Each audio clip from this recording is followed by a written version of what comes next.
In this video, I'm going to do a quick overview of the employee profile and all the settings inside of that profile.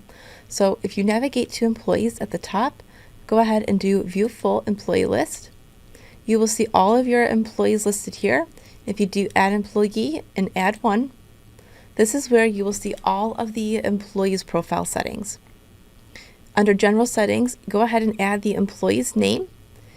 Go ahead and set up an email or username for that employee and a password.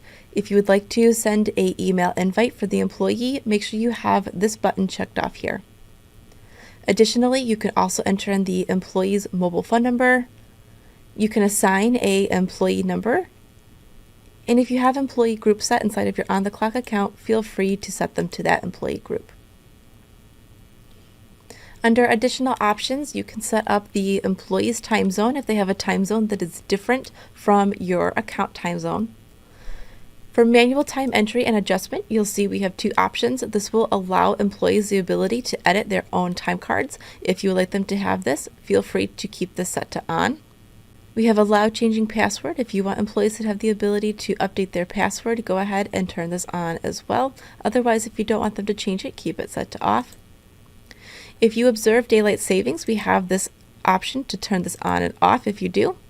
If you have employees who you want them to be checking in instead of clocking in and out, or maybe you want them to check in to certain spots throughout the day, go ahead and turn on this check-in feature. This is a great option if you happen to have employees who are salaried and they're not necessarily punching in and out for the day, but you do want them to be checking in and out as they are working. If you happen to have employees who are salaried, then make sure you have this allow clock in and out turned on. If you don't want employees to be able to punch their time, then go ahead and disable this option here.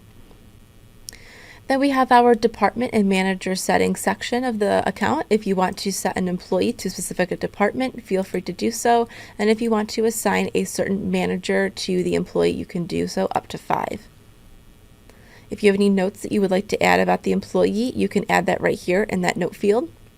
For the salaried section of OnTheClock for an employee profile, if you enable this, you'll see this entire section light up.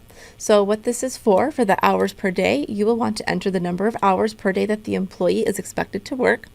And then go ahead and then you can select those days of the week that that employee is expected to work.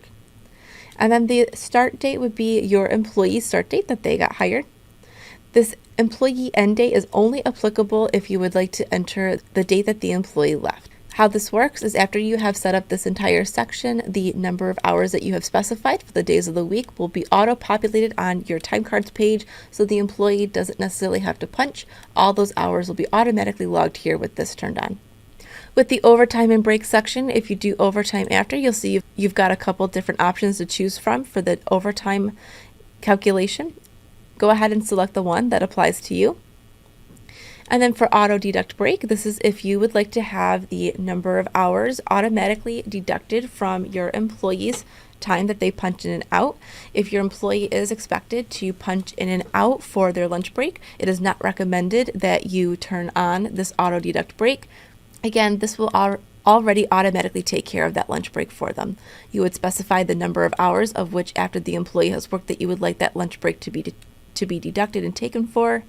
And then break duration is to specify how long you would like their lunch break to be. For our job and project costing section of the employee profile, we have the customer, project, task, job, and department transferring. These are all by default set to off. If you would like any of these turned on, go ahead and select the on option. There's also a on required option. What this means is that when employees go to punch in, if you have on required, this means that a customer selection would be required by them to be selected at the time of punch in. You'll see that is the same for the rest of these sections here, all the way through to the job selection as well as department transferring. Department transferring allows the employee the ability to select different departments throughout the day if you would like them to do so. And then last but not least, we have our additional features section. If you have employees who you want utilizing the kiosk punching, go ahead and turn this feature on for them. We have a section to allow employees to be restricted to a certain time of punching. So if you don't want employees punching in before a certain time, such as 9 a.m., feel free to specify that time here. We have a require punch confirm. the Require Punch Confirm. Once enabled, it will have a pop-up after the employee taps the punch in button, just confirming that they would like to continue punching for the day. And then our tip, bonus, and commission, as well as mileage, can be found here. If you want employees having the ability to enter this information on their time cards, feel free to turn these on too. We also have additional sections inside of the employee profile, such as PTO settings, location and security, alerts and messaging, as well as pay rates. To learn more about these features, feel free to check out our other videos on these topics.